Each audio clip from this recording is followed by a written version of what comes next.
everything that you need to know about money on an index card. Is that possible? 10 things coming up. Hey guys, how's it going? And thanks for coming. I'm Nick, and this is Real Life Money, helping you make real money so you can live your real life. If you don't mind hitting the subscribe button if you're interested. Yes, is it possible to have everything that you need to know about money all on a simple index card? Well, that's exactly what Professor Harold Pollack, which is actually the name of the fish that McDonald's uses for filet fish. I know this because I worked there way too long. But anyway, that's exactly what this professor, I believe it was from Harvard. I'll leave a link to that video that there's an interview and he describes all of them, which is basically what I'm going to do because I thought it was very interesting. So I'm going to give my take on it, and I would love to see what you guys think of it as well, because there's so many tips out there.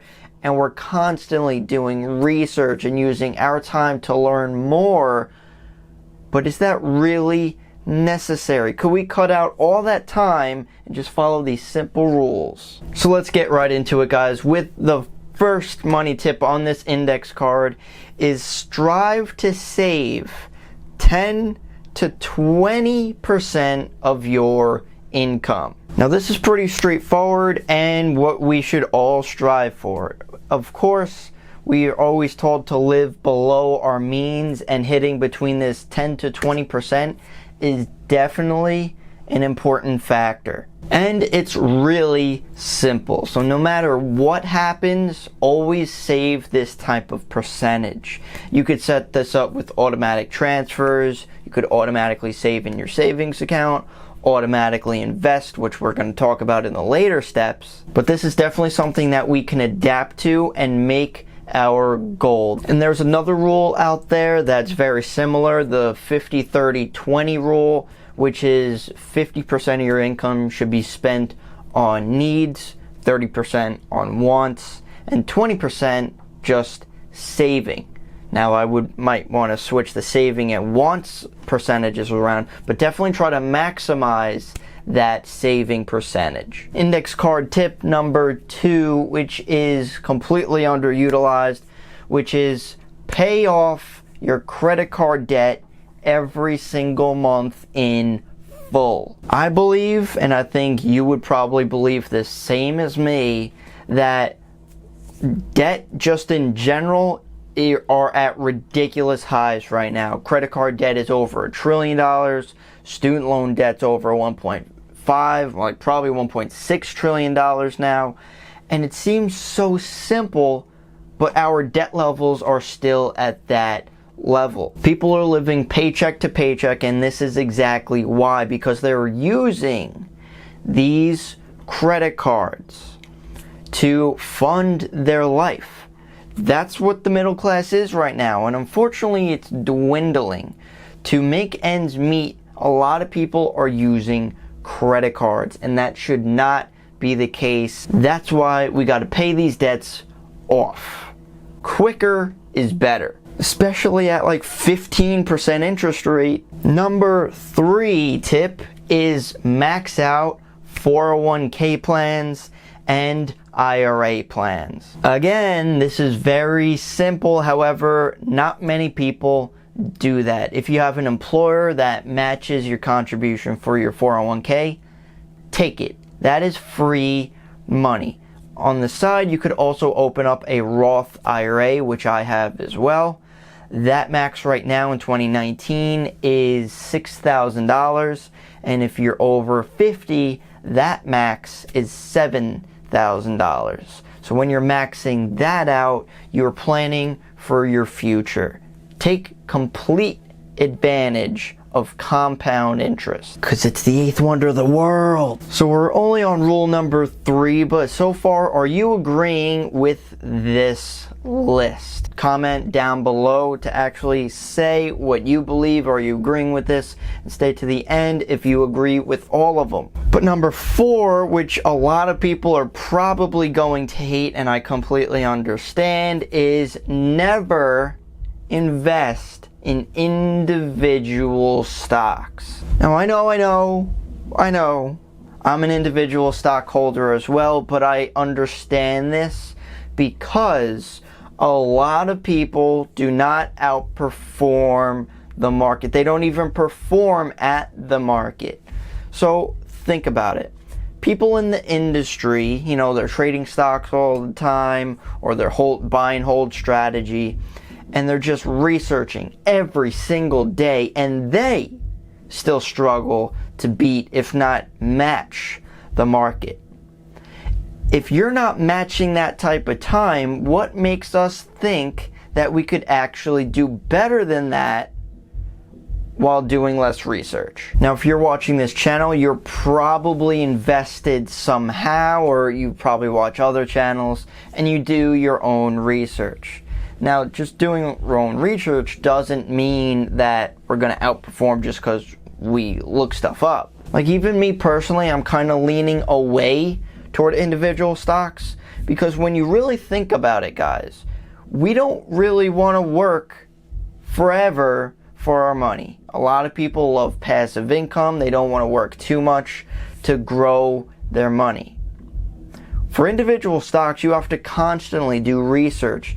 Are companies buys? Should you be holding them? Are there other opportunities that could grow more than the company that you hold? If you want to avoid all of that, that leads to number 5. So instead of buying individual stocks, which is probably against most people, but 5 is buying inexpensive, well-diversified index funds / ETFs. Now, you probably heard it once. You're gonna hear it a million times, not only on this channel, but other channels as well, multiple books, and just everything out there, that passive investing usually outperforms active investing. If you just mirror the market, like the S&P 500, you're going to do better than majority of investors. Primarily because of the legend Jack Bogle of Vanguard, because fees and expenses eat into your returns. So if you have like mutual funds or target date funds, or really any type of fund, there are fees involved with it. Some of them even have hidden fees buried within all those like ridiculous amount of words and nonsense that no one knows. So instead of going through that, if you hold an index fund, which a lot of professional investors suggest, that's the way to go. Quick, easy, and simple, and just diversify not only the US stock market, but also maybe other countries, other asset classes, and so on. So real quick, if you're still with us, do you agree with this decision? Should you be more focused on index funds or individual stocks? I know that definitely has a debate with it. So number 6 is making sure that your financial professional commits to a fiduciary standard. What that even means is, if you are using a financial advisor for help or assistance or just education, they help you based on your interests. They're not interested in their pockets or the company that they work for. That, they're not just trying to rack up fees to steal money from you. They're looking in your points of interest, and not only mentally but legally. If they actually go against this, they could actually be sued. Number 7, which I think is actually huge, is only buy a house when you can financially afford it. Again, real, simple, common sense stuff. However, society doesn't do that. For whatever reason, that just simply doesn't happen. Because we look at other people. We see them buying a house, so now we have to buy a house. Or that's just the American dream. So when we buy a house, things are just gonna magically become better. And it doesn't. You get yourself into more debt, and then you just hurt yourself even more. So make a goal, save money toward that house so you could actually afford it and never compare yourself to anybody. Number 8 is insurance. Make sure you protect yourself. Now, it's pretty straightforward. Unfortunately, anything could happen in this world at any time, so we do have to protect ourselves and the people that we love. Now, there are a couple different types of insurance. There is term insurance versus whole life insurance. Term is for a certain amount of time, however, it is a lot cheaper. So if you use that money that you save from going into term versus whole life, you could grow that money most likely much quicker, and then when you have that large amount, then that could help protect you and the people that you care about for the future of anything happening. Big ol' number 9 is actually something that's controversial, and you might want to talk about it, you might not want to talk about it, but definitely let me know what you think. But number 9 is supporting the social safety net. Now, this is basically involving like Social Security, government, healthcare, and stuff like that. You know, kind of just supporting your community financially. I mean, if you want, you could kind of throw like charity or donations into this one. Now, for me personally, I don't want to use that strong of word, but I definitely do not like Social Security for a couple reasons. One is that throughout your life, if you actually, well, one, you have to be wise and know what you're doing, but if you receive that money throughout your entire life and actually use it, you grow it, it could grow to something so much larger than what you get toward the end of your life in retirement. You know, I don't even know what the average is. Might be like $1,000, $1,200, $1,400 a month. When if you invested that your entire life, you could actually have millions of dollars. So you might agree with this, that's really up to you, but for me, I really don't like having someone else managing not only my money, but just my life in general.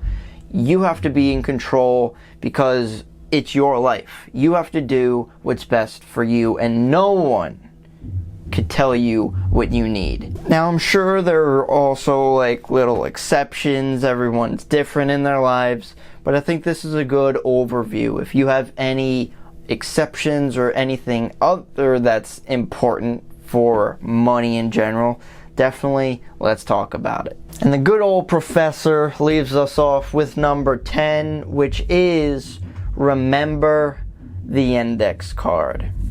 Follow these steps, every single one of them throughout your entire life, and these are the only financial steps and tips that we really have to focus on, and that's it. No more wasting time, no more doing all this research. This is it, and now the only thing that we need to do is actually do it. So I'm actually not completely opposed to this index card list whatsoever, because it definitely touches on a lot of main things.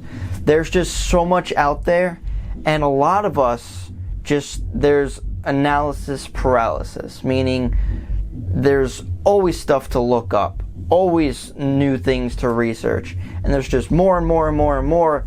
There is a time where it becomes enough, and then you take action. So I do like this concept. I do think that we have to live more like this. Life could be a lot more simpler than we think, and kind of going through this process, I think, could help a lot of us. So let me know what you guys think. Do you agree with these 10 tips of money? So if you guys have any questions, comments, concerns, please leave them down below. I'd love to hear what you guys have to say about Professor Harold Pollack. And again, I'll leave that video in the description if you want to check that out. But he just goes through these tips. And It's definitely a conversation starter. Definitely narrows it down to make things easy. So thank you so much for watching, guys. Definitely appreciate it. Hit me with one of these if this was interesting and helped you out a little bit. And I'll see you guys in the next one.